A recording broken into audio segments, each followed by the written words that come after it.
Di tahun 2023, ada satu orang peneliti bernama Dr. Jimo Borjigin. Dia ngelakuin sebuah eksperimen yang benar-benar memecah banyak pemikiran di dunia sains. Dr. Jimo sama timnya ini ngelacak gelombang otak dari 4 pasien yang udah koma total dan bahkan nyaris mati. Setelah alat bantu hidup itu dicabut, seharusnya yang terjadi pada otak para orang yang sudah koma ini itu langsung berhenti. Tapi ternyata enggak. Beberapa menit setelah alat bantu hidup itu dicabut, otak mereka justru semakin menyala lagi selama kurang lebih 3 menit. Padahal tubuh mereka itu udah nggak berfungsi 100%. Sedangkan gelombang aktivitas yang biasanya muncul di otak ini itu hanya terjadi kalau kita lagi berpikir yang sangat keras atau sedang bermimpi. Hal yang lebih ajaib lagi, otak mereka tuh nggak sekadar aktif. Semua bagian penting otak yang ngatur sentuhan, suhu, bahkan logika dan moral, ini semuanya mendadak aktif secara bersamaan. Kalian bayangin, kalian udah sekarat nih. Tubuh kalian udah nggak bisa bergerak, tapi otak kalian itu justru makin aktif. Seolah-olah kalian lagi jalan, kalian lagi ngomong, dan bahkan sedang berpikir. Banyak orang skeptik yang nyoba jelasin ini dengan teori otak yang kekurangan oksigen saat sekarat, atau otaknya sedang kebingungan menjelang kematian. Tapi kembali lagi, kenapa otak bisa tetap aktif dan terstruktur meskipun tubuh udah nggak berfungsi lagi? Gak ada yang benar-benar bisa menjawab. Apa yang sebenarnya terjadi ke kita ketika kita menuju ke kematian? Atau setelah kita dikatakan meninggal secara medis? Di video ini gue akan ceritain ke kalian berbagai penelitian serta pengalaman mendekati kematian. Dan gimana ini membuat banyak orang terpecah belah antara percaya atau nggak percaya. Tentu aja disclaimer guys, gue tahu Indonesia itu adalah negara dengan banyak agama dan kepercayaan, tapi di video ini kita akan bahas dari sisi medis dan juga sains. Jadi nontonlah dengan bijaksana.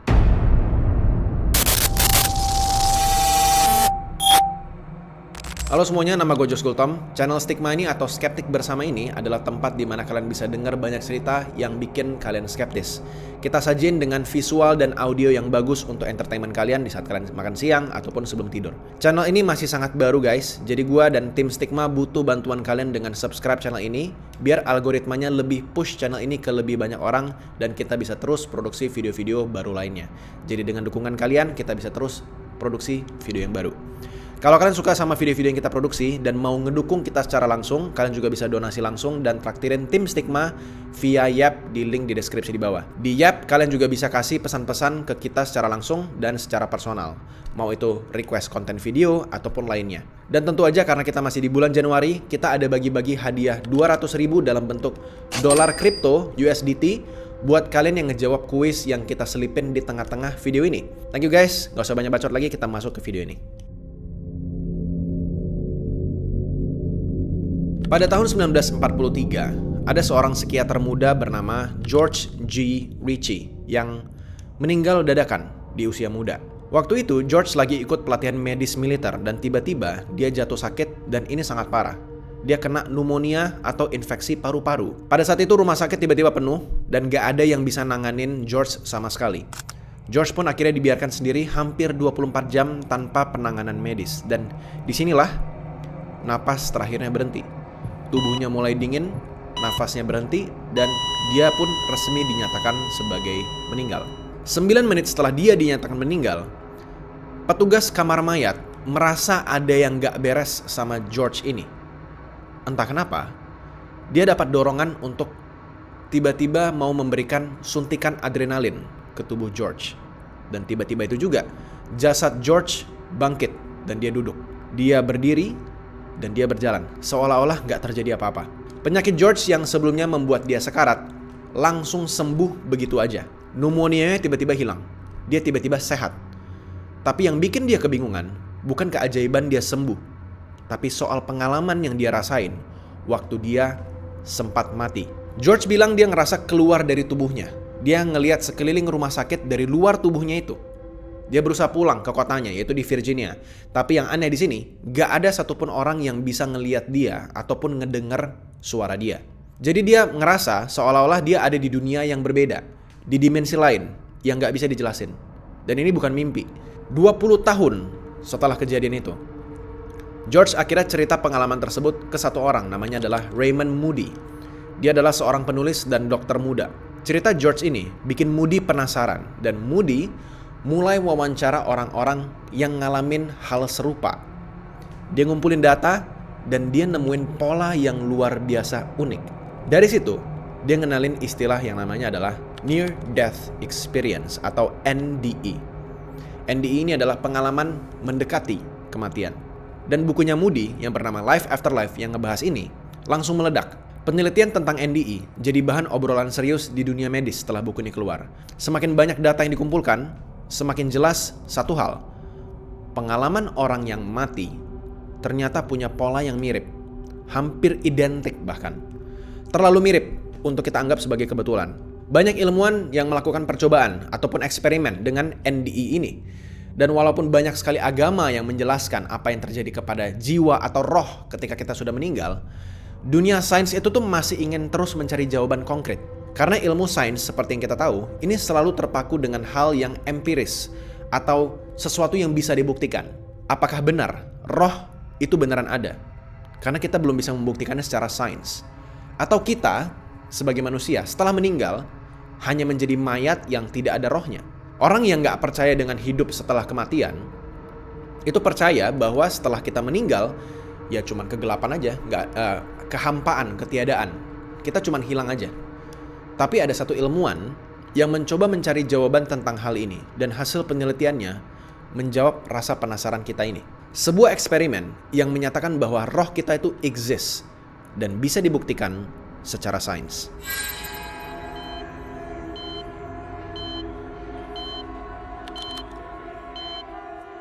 Di tahun 1900-an, ada seorang ilmuwan bernama Dr. Duncan McDougall. Dia ini melakukan sebuah eksperimen yang dianggap gila oleh banyak orang saat itu. Bahkan sebenarnya sampai sekarang masih dianggap gila. Dia mencoba untuk menimbang berat roh atau jiwa manusia. Terserah kalian mau sebutnya apa, jiwa atau roh. Tapi intinya, dia mencoba untuk menimbang hal tersebut. Caranya gimana? Dia memasang timbangan super sensitif di bawah tempat tidur pasien-pasien yang sedang sekarat.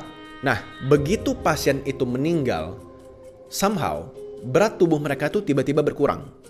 Sekitar 21 gram. Hasil eksperimen ini langsung bikin dunia itu tuh berdebat. Tapi anehnya, sains ini resmi menolak eksperimennya mentah-mentah. Dibilang gak valid, gak bisa direplikasi, dan dianggap ngawur. Padahal sekitar hampir 100 tahun, gak ada satupun lembaga riset besar yang berani nyoba ulang eksperimen ini. Padahal, kalau hasilnya valid, dampaknya bisa ngubah arah sejarah manusia. Kalau kita bisa buktiin bahwa jiwa itu exist secara sains, maka akan ada satu bagian dari manusia yang gak tunduk ke hukum materi. Dan itu berarti, hidup setelah kematian, itu bisa kita nyatakan secara sains nyata. Kalau otak bisa nyala selama beberapa menit setelah mati, apakah kita itu tuh pada saat jendela itu diberikan waktu untuk refleksi hidup kita? Atau bahkan mungkin kayak membuat keputusan tentang perjalanan berikutnya mau kemana? Ilmuwan skeptis biasanya ngasih penjelasan kayak misalnya otak kekurangan oksigen, ya efek senyawa kimiawi di otak gitu. Ada yang terjadi di sana. Atau otak kebingungan setelah menjelang kematian. Semua penjelasan itu tuh masuk akal, tapi nggak cukup buat ngejelasin kenapa pola NDE di seluruh dunia hampir selalu sama. Bahkan di antara orang yang nggak kenal agama, nggak percaya Tuhan, atau orang yang dari suku terisolasi selama ratusan tahun. Gimana caranya bisa begitu banyak orang NDE bisa menceritakan pengalaman yang terlalu mirip? Bahkan gue bisa bilang terlalu banyak sampai aneh untuk gue anggap sebagai kebetulan. Dan anehnya, kebanyakan dari mereka bisa menceritakan pengalaman menuju kematian dari perspektif yang aneh. Seolah-olah mereka sedang menjadi roh yang melayang-layang ngelihat tubuh mereka sendiri yang sedang sekarat.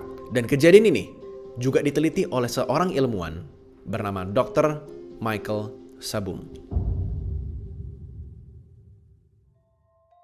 Seorang ahli jantung dan juga ilmuwan bernama Dr. Michael Sabum ini awalnya skeptik banget soal fenomena NDE ini. Ya, dia mikir, ya mungkin orang-orang cuman ngelamun atau ngigau aja gitu pas hampir mati. Ya cuman kinerja otak yang aneh aja. Tapi setelah dengar cerita pasien-pasien yang bisa ngejelasin kejadian medis dengan sangat detail, setelah mereka mati suri, dia mulai mikir ulang. Jadi gini, di eksperimennya, Dr. Sabum ini tuh ngebagi pasien-pasiennya jadi 2 kelompok. Yang pertama, pasien yang ngalamin NDE setelah serangan jantung. Dan yang kedua, pasien yang sempat pingsan atau kritis atau sekarat, tapi nggak sampai mati klinis.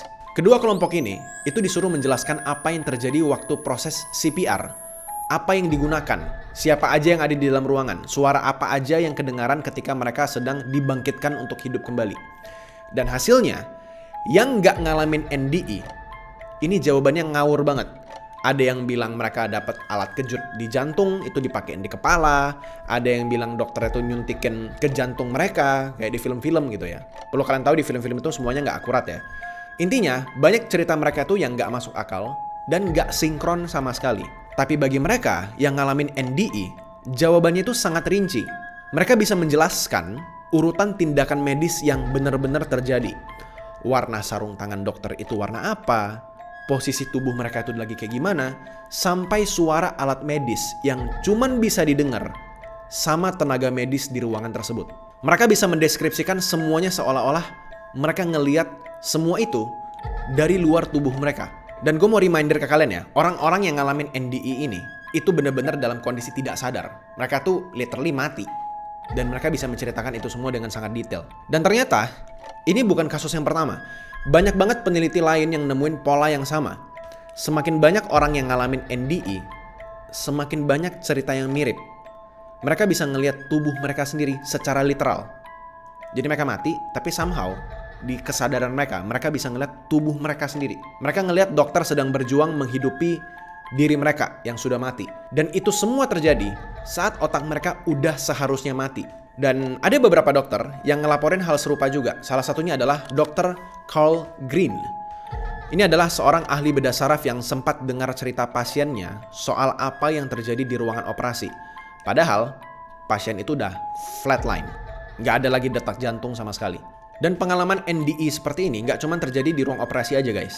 Ada satu kejadian dari seorang pasien yang pernah 2 kali kecelakaan berat, dan nyaris mati. Di salah satu operasi besar ketika dia hampir mati tersebut, dia sempat ngeliat ibunya yang sudah meninggal bertahun-tahun yang lalu. Ibunya tiba-tiba muncul dan dia bilang, "Kamu harus pulang." Dan dia sangat yakin itu bukan mimpi atau halusinasi. Ada juga orang-orang yang ngeliat berbagai macam kejadian, mulai dari misalnya flashback kehidupannya dia sendiri ketika dia hampir mati. Ada juga yang ngalamin perasaan tenang. Ada juga yang ditarik ke tempat indah dan ngerasain sensasi melayang. Dan di spektrum yang berlawanan malahan, banyak juga yang ngerasain kayak tiba-tiba ngerasa kegelapan, ada ngerasa takut, ada rasa seram, dan bahkan ada yang ngelihat iblis setelah mereka mati.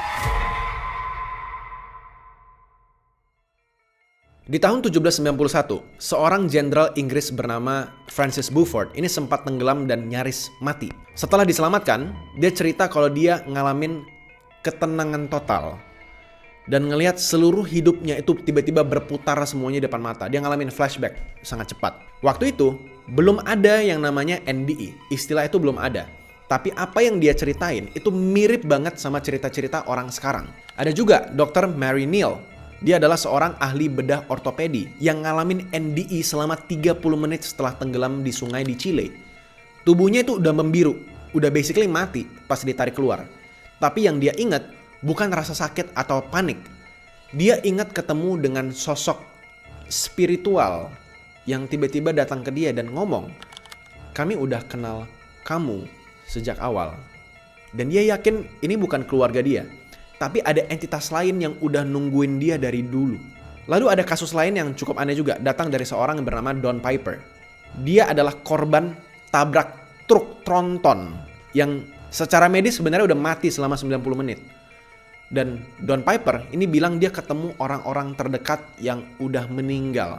Dan dia disambut di depan gerbang besar, tempat yang dia yakini sebagai surga pada saat itu. Dan cerita surga ini itu datang dari banyak sekali agama ya. Seperti yang kita tahu orang Indonesia. Ada untuk orang Muslim. Orang Muslim sebut itu dengan nama jannah atau surga. Ya Kristen Katolik juga sama, ada surga juga. Ada budaya-budaya bahkan dari jauh-jauh sana, kayak misalnya budaya Inuk ya, dari suku asli Amerika itu nyebutnya sebagai jalan panjang yang ngelewatin banyak bintang gitu. Jadi ketika kita sudah meninggal, kita tuh kan terbang keluar angkasa. Bahkan ateis pun sekalian yang tidak percaya agama, tidak percaya Tuhan, sering ngalamin NDE dengan pola yang sama. Dia tiba-tiba melihat cahaya terang, ngelihat perasaan yang sangat damai, yang tiba-tiba ketemu sosok asing yang terasa semacam sosok asing itu dikenal. Dan ada semacam pertanda bahwa mereka itu belum boleh ninggalin tubuh mereka, sehingga akhirnya mereka hidup kembali. Tapi tentu aja banyak juga orang yang ngelihat sesuatu yang benar-benar mengerikan. Ditarik sama iblis, dengar banyak teriakan, sampai ngerasa siksaan fisik di tempat yang banyak orang sebut sebagai neraka. Salah satu cerita paling terkenal itu datang dari tahun 1985 di sebuah rumah sakit di Paris. Ada seorang pasien sekarat, ya namanya adalah Howard Storm. Dia ngalamin hal yang sangat gelap ini. Dulu Howard itu tuh nggak percaya Tuhan. Dia marah ke istrinya, dia marah ke rumah sakit, dia marah ke semua orang. Ya basically dia marah ke hidup dia sendiri lah intinya. Dokter udah bilang dia itu butuh operasi karena ususnya itu bocor. Tapi sistem rumah sakit ini tuh kebetulan sedang kacau. Dan Howard ini dibiarkan nunggu 10 jam sambil kesakitan.